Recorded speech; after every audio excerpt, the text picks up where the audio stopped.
Hello, my name is Damon Whitmer.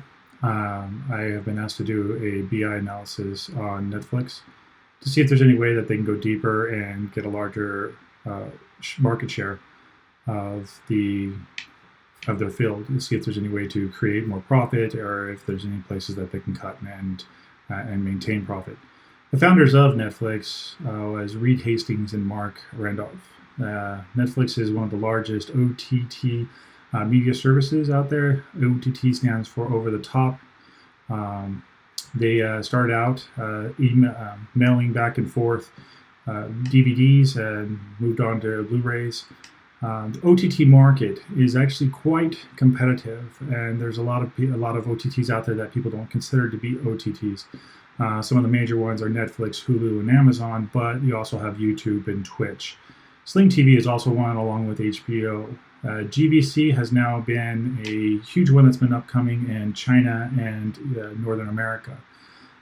It was also one of the things that led me to run a Pestle on Netflix. Pestle is a political, economical, social, technological, environmental, and legal. This allows me to take a look at the company itself to see what the challenges are, what it's doing right, what it's doing wrong. It also leads into something called a SWOT. So a Pestle, some of the political is changes of movies, TV shows. Global region depends on what you want to watch, what people are watching. Social, age demographics, millennials versus Gen X versus baby boomers. You got your SWOT analysis, which stands for strengths, weaknesses. The strengths of NetApp is their large name brand. Customer service first has always been their policy. Some of their weaknesses are the changing of laws to protect individuals and privacy. Opportunities is to expand their library with new content. Some of the threats that are out there are to keep down the cost of content so that the memberships can stay down low too. This is actually one of the biggest reasons why going through this, the announcement of Disney to bring their own content all back together and do their own OTT. One of the biggest challenges of that is Disney just bought Fox, 21st Century Fox. They also bought Star Wars, so Lucas, and they also have the Marvel franchise. The other thing is another big name out there is the GVC, which again, game viewing, live streaming. My proposal comes in is not to redo everything that Netflix does, but utilize what Netflix has already used and has on hand, and take those analytics and turn them a little bit towards creating a new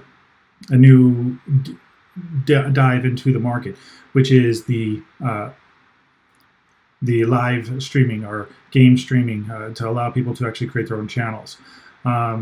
This is mostly designed to collect the data for data mining, to kind of find out what interests are out there, what people are watching, how long they're watching, to build out an AI, to build out some automation so that these programs can be developed and ranked and rated. The other thing is this project actually sits in 4 simple stages. The simple stages are going to be enacted over a really brief timeline because, again, there's not a whole lot of change. What we're doing is we'll just be priming what they have right now, which, they stream out movies. They have a prepaid first, and then they have content is localized per region. What would allow us to be able to doing this way is to increase the market share, increase the subscribers and hours viewed that the subscribers have, and to fill in the gap. To fill in the gap, with the new hires would have to be you need a BI architect, you need 2 analysis and a DBA. Mostly you need those for is to maintain the data that you're going to be collecting for the data mining and the data analysis. Pulling in all that data and streaming, you're going to be checking who's watching what, when they watch it, how long they're going to be watching it. I state again, I'm not trying to redo what Netflix has. Netflix uses Cassandra, which is a marvel within itself. It handles terabytes, petabytes of information, and is able to see what you watch and give you good recommendations closer to what you're actually watching. Data mining, the one that I want to use is called KDD, which is Knowledge Discovery Database. It's a very basic and simple data mining. It also leads right into computer AI and automation. The other thing that goes right along with this is the normalization of data analysis, or data analysis or normalization. It has a very simple step-by-step and works well with automation and computer AI. This will allow a lot of the tasks that we are doing right now to be automated, and for reports to be run, dashboards to be built, to be done quickly and fast. The data analysis of the data, what I'd like to use is Tabula. Tabula will allow us to be able to create dashboards on the fly. Netflix already uses it in conjunction with some other BI software, so it's already in-house. It's not anything changing. So along with that, all those costs that would come with that, this is a very small, minute amount of money that's being put forth. Netflix put forth billions of dollars of custom content every year. This is a couple $100,000, and it allows us to be able to create our own content at almost zero cost.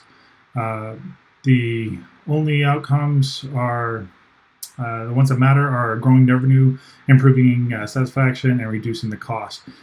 You can see a lot of great features that come with this. In the ROI 5-year, we're going to come up with $3,131,000 with return interest over the 5 years. So in closing, Netflix was founded on the principles of customer satisfaction, and that's pretty much what I'm trying to increase here.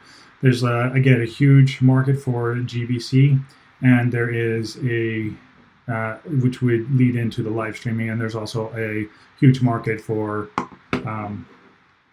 to fill in once Disney pulls all their content off. Again, my name is Damon Whitmer. Thank you very much.